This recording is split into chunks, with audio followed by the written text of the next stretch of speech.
Ya. Buenas noches, compañeros. El tema a hablar es sobre el Bogotazo ocurrido en 1948 y a partir pues del asesinato del candidato a la presidencia de Colombia, Jorge Eliezer Gaitán Ayala. El grupo está integrado por Zoraida Ramírez, Laura Geraldine Urueta y quien habla pues José Yair Acosta. Con respecto al origen del Bogotazo, pues fue como se nombró anteriormente, fue un estallido de violencia que tuvo lugar en Bogotá, inicios de Bogotá obviamente, en el 9 de abril de 1948 y que al día de hoy pues han pasado alrededor de 73 años. Ese suceso da pie pues a nuevas dimensiones de violencia como el conflicto armado con la aparición de guerrillas. Este estallido al paso de los días fue extendiéndose pues a otras zonas del país y también pues hay que mencionar que el motivo de estas revueltas pues como se nombró anteriormente fue el asesinato del líder político liberal Jorge Eliezer Gaitán, que en ese entonces era candidato a la República de Colombia.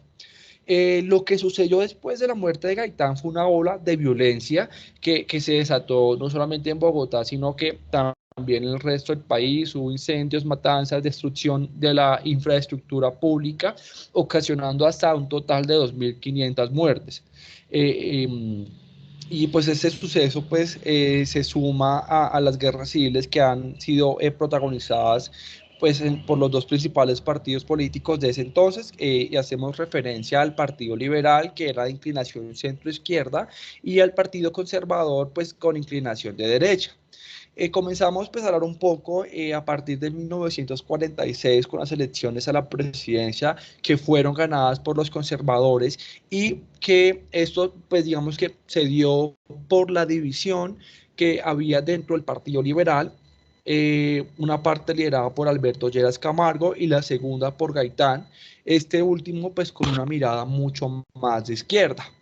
Es importante decir que Gaitán se dio a reconocer porque durante 1930 se ha venido o se fue preparando pues para las elecciones presidenciales, consiguió obviamente pues el apoyo de los más populares, sector populares, obreros y obviamente pues desde 1930 pues empezó a gestionar su vida política, presentando siempre así una nueva protesta.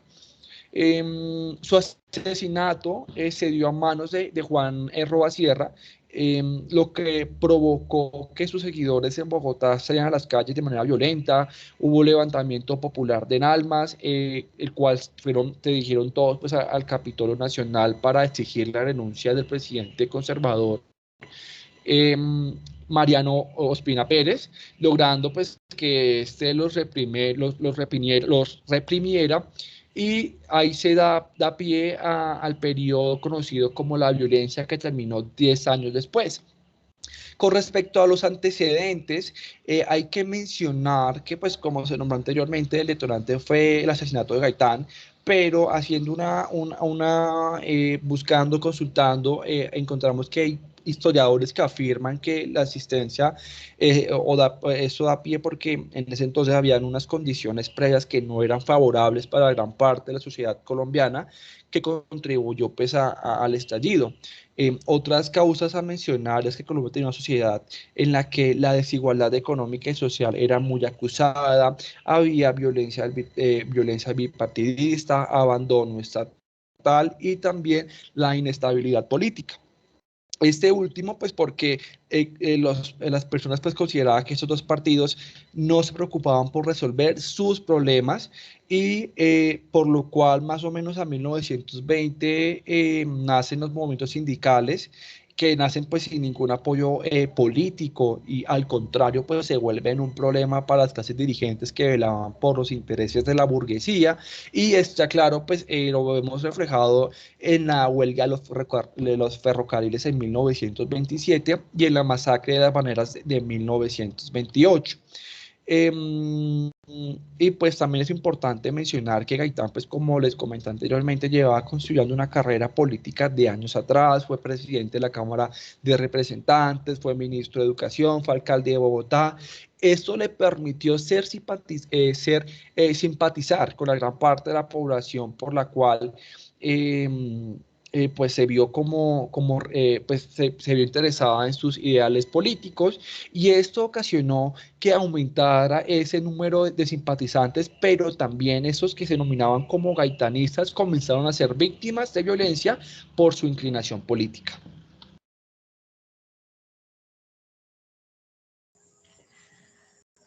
Consecuencias del Bogotazo. Las consecuencias generales del Bogotazo fue el inicio de una escalada bélica entre liberales y conservadores en una guerra civil no declarada en un periodo de la historia conocida como la violencia. En esa época surgieron los primeros grupos de autodefensas armadas comunistas que se convertirían en las futuras guerrillas de las FARC y el ELN. Gaitán fue un líder importante para la sociedad de su época, pero tras su asesinato se convirtió en un símbolo histórico nacional, al mismo nivel de un prócer de la independencia colombiana.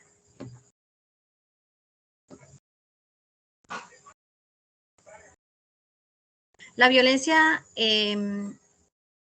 fue la primera etapa. Esta fue de 1949 a 1957.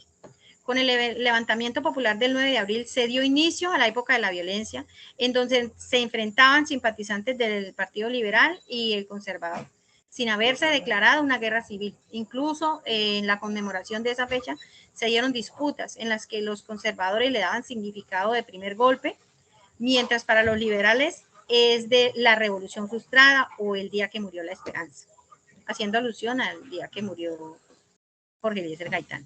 Durante la época de la violencia, la conmemoración liberal o popular del 9 de abril fue muy restringida. Ese día se declaraba el estado de sitio. Existía un temor general en las élites conservadoras respecto a la fecha, con la posibilidad de que se repitieran los levantamientos populares. Y con cierta razón, pues la conmemoración del 9 de abril confirmaba la capacidad movilizadora de la memoria. Continúa el Frente Nacional, que ese fue en 1958 a 1975. El Frente Nacional fue un pacto político entre liberales y conservadores para sacar del poder a Rojas Pinilla, luego de que él se autoproclamara como presidente. Dicho acuerdo estuvo entre 1958 y 1974. Las principales características de este periodo fueron la alternancia de la presidencia durante 4 periodos, o 16 años, en este caso de gobierno de coalición, la distribución de ministerios y burocracias en las 3 ramas del poder público, la ejecutiva, legislativa y judicial. El candidato presidencial era elegido por acuerdo bipartidista. Y la distribución igualitaria de las curules parlamentarias hasta 1968. El principal objetivo de ese acuerdo político fue la reorganización del país luego del régimen de Gustavo Rojas Pinilla. Hasta nuestros días, en los municipios con influencia guerrillera, el 9 de abril de todos los años se realizan paros armados y cualquier cantidad de saboteos. Ese día hay que acostarse temprano porque algo sucede hasta nuestros días, o aún todavía la gente hace referencia a ese día que sucedió, imagínense cuántos años hace. Ahora pasamos al Postfrente Nacional. Ese inició en 1976 hasta nuestros días. La conmemoración tiende a ser marginal debido a la escalada de violencia que sufre el país desde 1960, producto del conflicto armado interno de la nación que tiene su génesis en el Pacto de Sixers, que acabó la violencia y creó el Frente Nacional entre liberales y conservadores, marginando otras opciones políticas, con magnicidios como el de los candidatos presidenciales Bernardo Jaramillo Osa, Carlos Pizarro León Gómez y Luis Carlos Galán Sarmiento, además de otros personajes importantes en la vida política del país como Jaime Pardo Leal, Álvaro Gómez Hurtado y Jaime Garzón, dejando la conmemoración del 9 de abril sin el mismo poder explicativo de hace 40 años y sin la misma capacidad de interpelación a las generaciones actuales.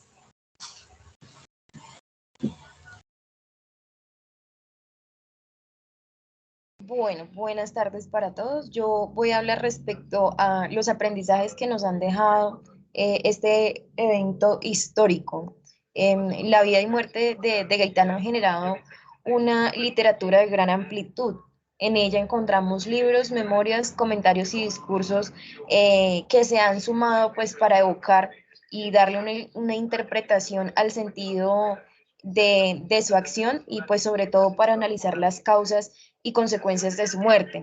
Se encuentran estudios apasionados y también se encuentran trabajos analíticos y sumamente fríos, los cuales han tratado de imaginarse quién pudo estar detrás de este magnicidio, qué factores históricos pues prepararon al país y en especial pues a los sectores populares bogotanos para reaccionar cómo lo hicieron y sobre todo qué efectos tuvieron la muerte de Gaitán y la revuelta del 9 de abril sobre la vida nacional subsiguiente a este acontecimiento.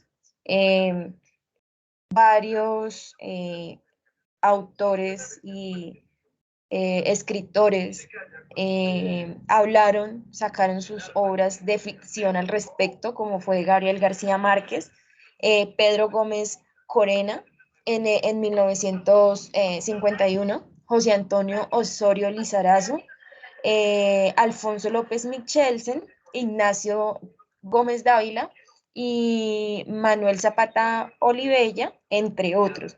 También encontramos obras de no ficción, que son la recopilación de testimonios de testigos y participantes durante esas marchas. Cabe recalcar que esa protesta cobró la vida de entre 500 a 3.000 personas y la conmemoración de este evento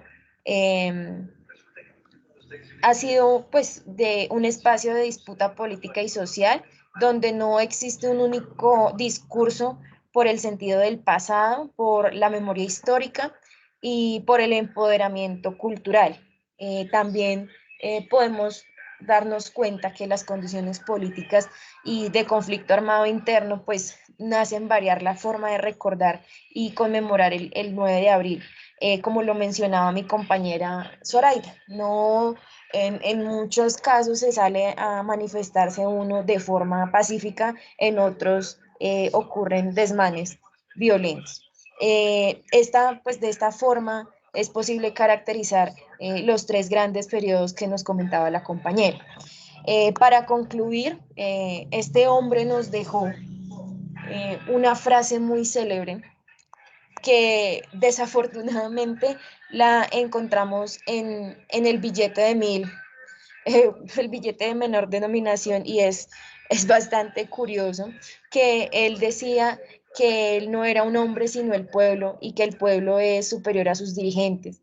Con ello nos incitaba a, a luchar por nuestros derechos y a no dejarnos pisotear por aquellos a quienes nosotros mismos ponemos en el poder.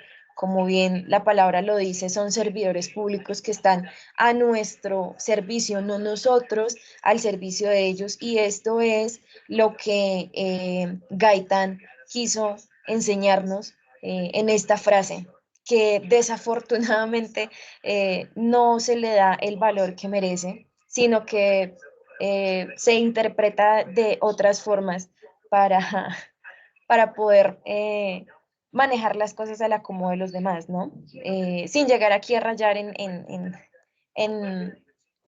ideologías políticas. Otra conclusión a la que también pudimos llegar en el grupo es que fue necesario un golpe de Estado así de fuerte para que de cierta forma la gente despertara y se diera cuenta que es mejor luchar por los derechos que dejarnos someter por el Estado. Muchas gracias. Muchísimas gracias.